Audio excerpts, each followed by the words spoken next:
15 अगस्त 1947 को भारत गुलामी की बेड़ियों से मुक्त हुआ, लेकिन आजादी का असली अर्थ सत्ता परिवर्तन नहीं था।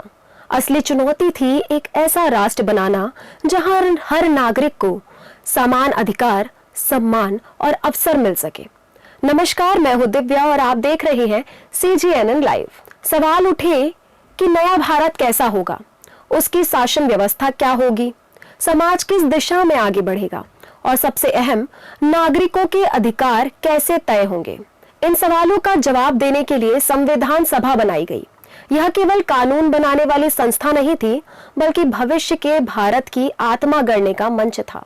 वर्ष 1946 में गठित संविधान सभा में विभाजन के बाद कुल 299 सदस्य रह गए। इनमें सिर्फ 15 महिलाएं थीं। संख्या कम थी, लेकिन उनका दृष्टिकोण विशाल और ऐतिहासिक था।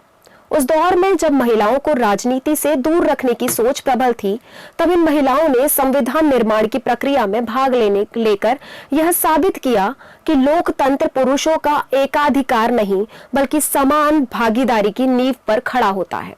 भारत का संविधान केवल शासन चलाने की किताब नहीं है, यह समाज को दिशा देने वाला दस्तावेज है। इसमें स्वतंत्रता, समानता, बंधुत्व और न्याय की भावना समाई हुई है। संविधान सभा में मौजूद महिलाओं ने यह समझा कि यदि महिलाओं, दलितों, गरीबों और अल्पसंख्यकों की आवाज इसमें शामिल नहीं होगी तो आजादी अधूरी रह जाएगी। इन्हीं कारणों से इन महिला सदस्यों ने शिक्षा, मताधिकार, विवाह सुधार, श्रम अधिकार, स्वास्थ्य सेवाएं, अभिव्यक्ति की स्वतंत्रता और सामाजिक समानता जैसे मुद्दों पर लगातार बहस की। इन महिलाओं के लिए संविधान केवल कानून नहीं, बल्कि समाज सुधार का औजार था। 1940 के दशक का भारत सामाजिक रूप से बेहद रूढ़िवादी था। महिलाओं को घर की 4 दीवारें तक सीमित रखने की सोच प्रबल थी। राजनीति, कानून और प्रशासन पुरुषों का क्षेत्र माना जाता था।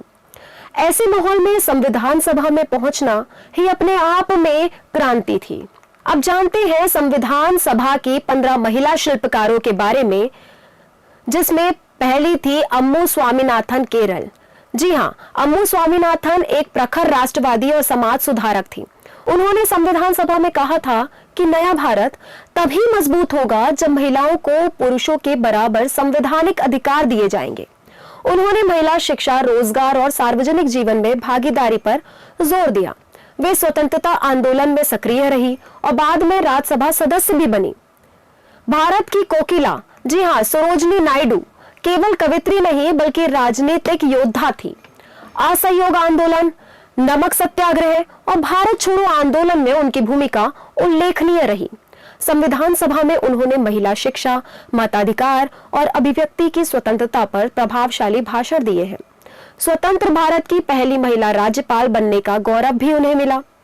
वहीं पंडित जवाहरलाल नेहरू की बहन विजयलक्ष्मी पंडित भारत की पहली महिला कैबिनेट मंत्री बनी, जिन्होंने संविधान सभा में उन्होंने लोकतंत्र, मानवाधिकार और अंतर्राष्ट्रीय दृष्टिकोण को मजबूती दी। बाद में वे संयुक्त राष्ट्र महासभा की पहली महिला अध्यक्ष भी बनी, जिससे भारत का मान वैश्विक स्तर पर बढ़ा। संविधान सभा की एकमात्र मुस्लिम महिला सदस्य बेगम एजाज रसूल थी।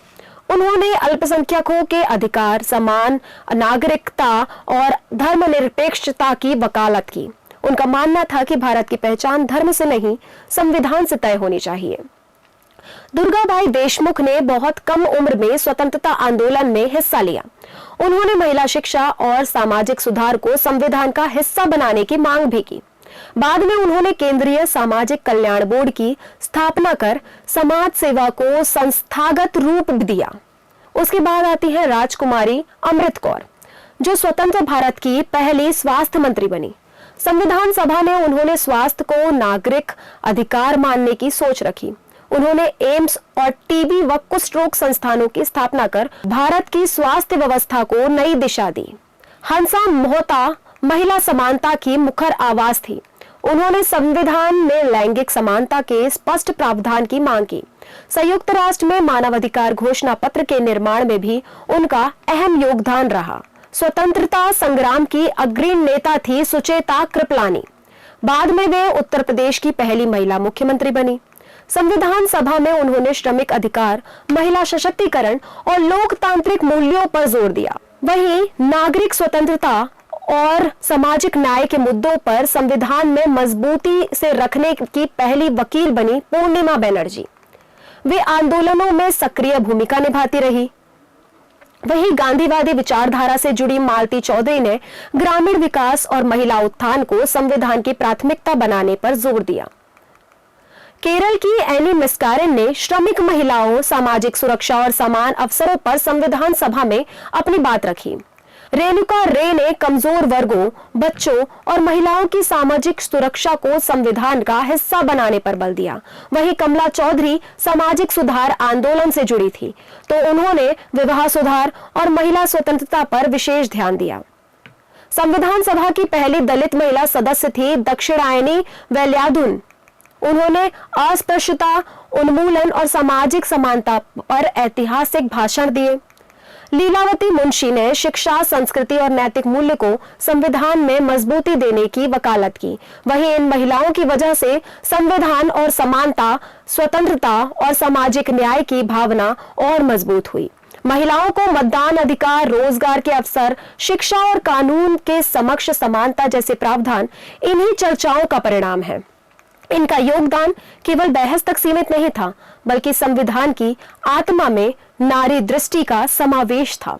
आज जब भारत विश्व की सबसे बड़ी लोकतांत्रिक व्यवस्था है, तब हमें याद रखना चाहिए कि इसकी नींव केवल पुरुष नेताओं ने ही नहीं रखी, बल्कि 15 महिलाओं ने भी अपने संघर्ष, विचार और साहस से भारत का भविष्य गढ़ा है। वे उस दौर में लड़ी जब महिलाओं की आवाज दबाई जाती थी। उन्होंने संविधान को ऐसा बनाया जो आने वाली पीढ़ियों को बराबरी का रास्ता दिखाता है। संविधान केवल एक दस्तावेज नहीं, बल्कि उन महिलाओं का सपना है जिन्होंने आजादी को न्याय में बदला। उनकी कलम से निकली स्याही आज भी भारत को दिशा देती है। जब भी संविधान खोला जाए तो उसमें सिर्फ कानून नहीं, बल्कि 15 वीरांगनाओं का साहस, संघर्ष और दृष्टि भी पढ़ी जानी चाहिए। इसी तरह इतिहास की खबरों के लिए देखते रहिए CGNN लाइव।